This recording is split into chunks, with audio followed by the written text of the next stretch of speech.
and I have with me the most versatile singer of our Bollywood industry.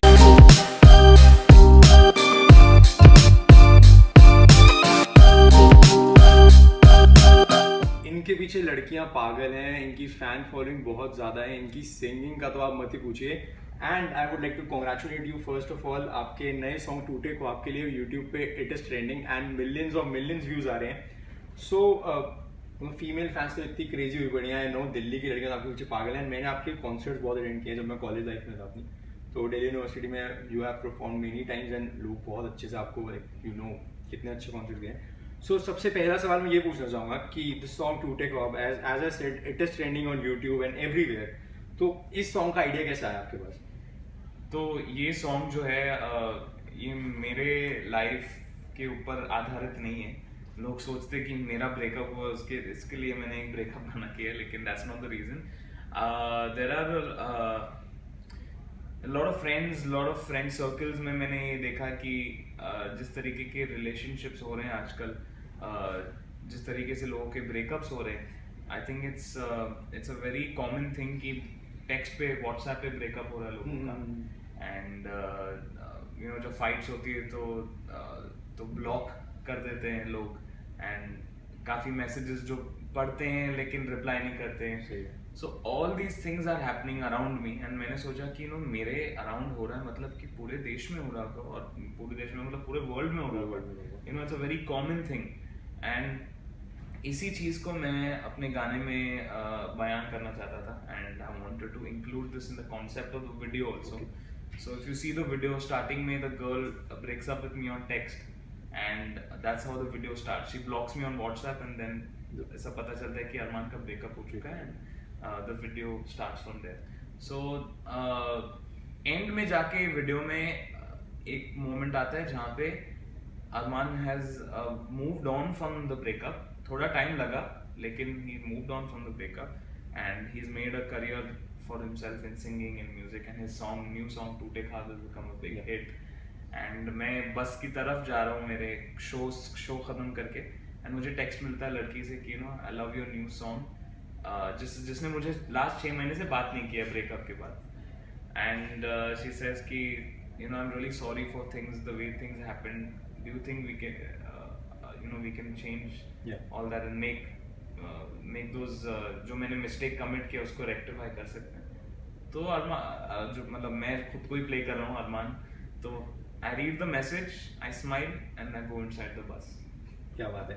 तो मैं वही एक चीज लेके आना चाहता था कॉन्सेप्ट के थ्रू कि you don't need to be sad. आपको सैड होने की कोई जरूरत नहीं है आफ्टर अ ब्रेकअप डेफिनेटली आपके ऊपर एक टोल लेगा जब आप ब्रेकअप करोगे. लेकिन जब आपका ब्रेकअप होगा 2-3 महीने तो डेफिनेटली आप इस जोन में रहोगे, लेकिन आफ्टर दैट आई थिंक कि life should move on, and आपको अपने जो एम्बिशंस है, जो ड्रीम्स है, उस पर ज़्यादा ध्यान देना चाहिए, एंड अपने आप को खुद बुलंद करना चाहिए. So that is the message. नहीं तो क्या हो जाता है, सैड सॉन्ग्स में एंडिंग भी सैड होती है, तो आई फील कि वो एक मोटिवेशन जो एक होती है एक चीज़ वो नहीं मिलती है. So I wanted to give a motivation to guys की ब्रेकअप के बाद जिंदगी खत्म नहीं है, शुरू होती है. सो अरमान का मैसेज आपको मिल चुका है कि अगर आपका ब्रेकअप हुआ है तो आपको घर बैठ के परेशान नहीं होना या उसकी यादों में नहीं खोना. You have to work hard to achieve your. वो सब होगा 1-2 महीने, मैं गारंटी बोलता हूँ 1-2 महीने डेफिनेटली आप वो जोन में रहोगे, लेकिन उसके बाद you have to take everything in a stride and move forward. So coming to the video again, the location of the song is very beautiful, and लोग बहुत पूछ रहे हैं उस लोकेशन के बारे में.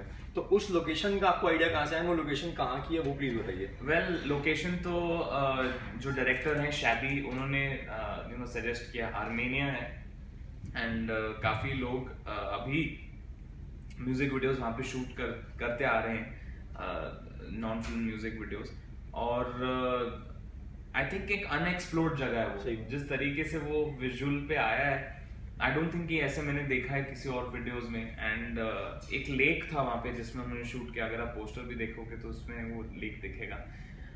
वो माउंटेन्स हैं और लेक उसके बाजू में है, तो it's a very beautiful location. And मुझे लगता है कि उसकी जो एक ब्यूटी थी और जो एक मूड था वो गाने के लिए बहुत बहुत बहुत अच्छा। सही था and it went with the song. Song तो अच्छा है ही, सॉन्ग तो आप सुनिए यूट्यूब पे, लोकेशन के लिए भी सॉन्ग को देखिए। एंड मैं यही पूछना चाहूंगा कि कोई चैलेंजेस है आपको शूट करते टाइम? बहुत सारे चैलेंजेस थे। ये शूट 3 दिन हम लोग ने शूट किए आर्मेनिया में। पहला दिन फिर भी वाज फाइन, लेकिन जो सेकंड डे था उसमें एक बारिश का एक सीक्वेंस था जिसमें मैं एक बस स्टॉप पे होता हूँ, मुझे फाइनल एक इंस्टाग्राम पिक्चर दिखती है लड़की की विद अनदर गाय, एंड वहाँ पे मेरा एक पूरा जो दिल है वो हार्ट ब्रेक हो जाता है। वो मैं I can't control it and all. And जैसे मैं बस स्टॉप से आगे जाता हूँ बारिश होने लगती है and I am drenched in the baarish and I am trying to call her but she is block me and she not picking up the phone.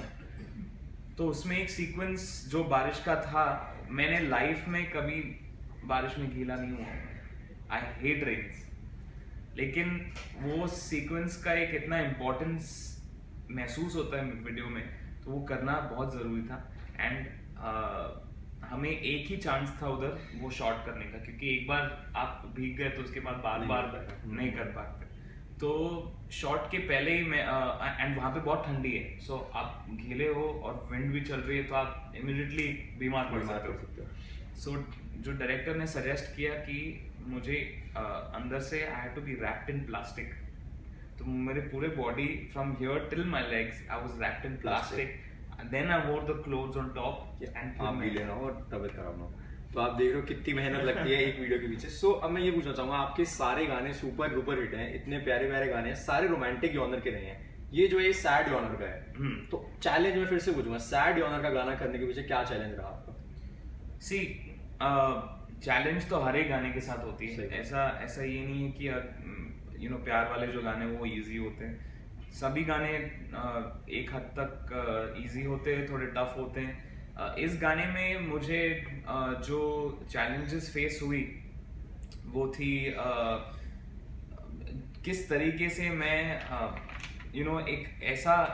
एक पंजाबी, हम लोग पहली बार मैंने प्रॉपर्ली पंजाबी गाया है इस गाने में, तो मैं चाहता था कि जब मैं गाऊं तो not only Punjabi but also Hindi listeners connect to the song. मैंने इतनी टफ पंजाबी नहीं डाली है गाने में, I have kept Punjabi which everyone can understand.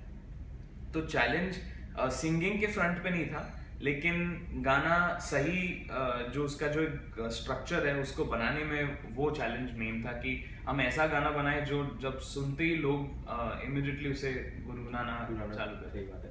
तो इस गाने के पीछे ऐसा एक्स फैक्टर को क्या लगा कि यार ये गाना तो मैं ही करूंगा, मेरे अलावा किसी को नहीं करना चाहिए, मेरे को ही करना चाहिए? कुछ ऐसा एक्स फैक्टर था इस गाने में क्या? तो जो कंपोजर्स हैं सॉन्गस्टर कुणाल वर्मा एंड रंगोन, तो कुणाल ने इस गाने के लिरिक्स भी लिखे हैं, इन्होंने चले आना लिखा था मेरे लिए, घर से निकलते ही भी लिखा था। तो उन्होंने मुझे ये गाना सुनाया था एंड दे सेड कि भाई ये बहुत एक प्यारा गाना है, I want you to hear. So I said okay play it to me.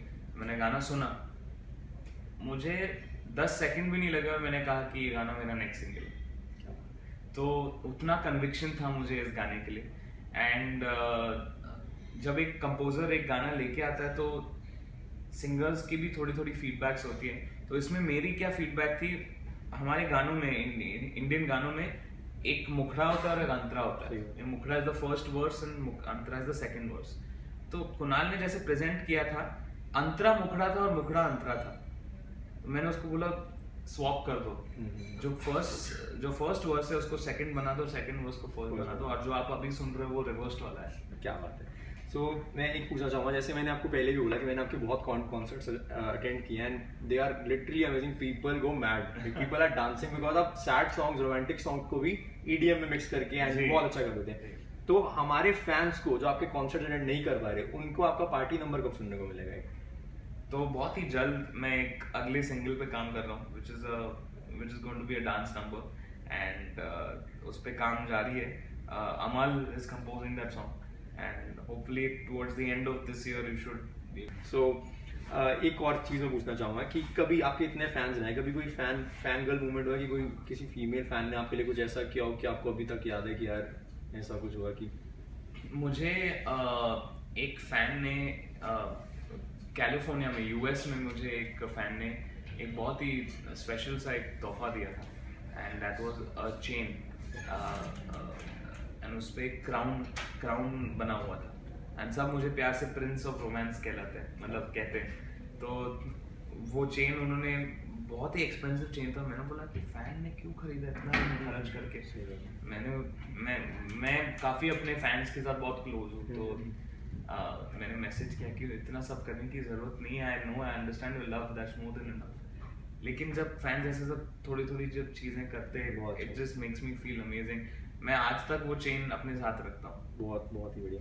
So any like future plans की यार, सबके एक डिजायर्स होते हैं, आपका कोई फेवरेट एक्टर हो जिनके लिए आप फ्यूचर में प्लेबैक करना चाहते हो?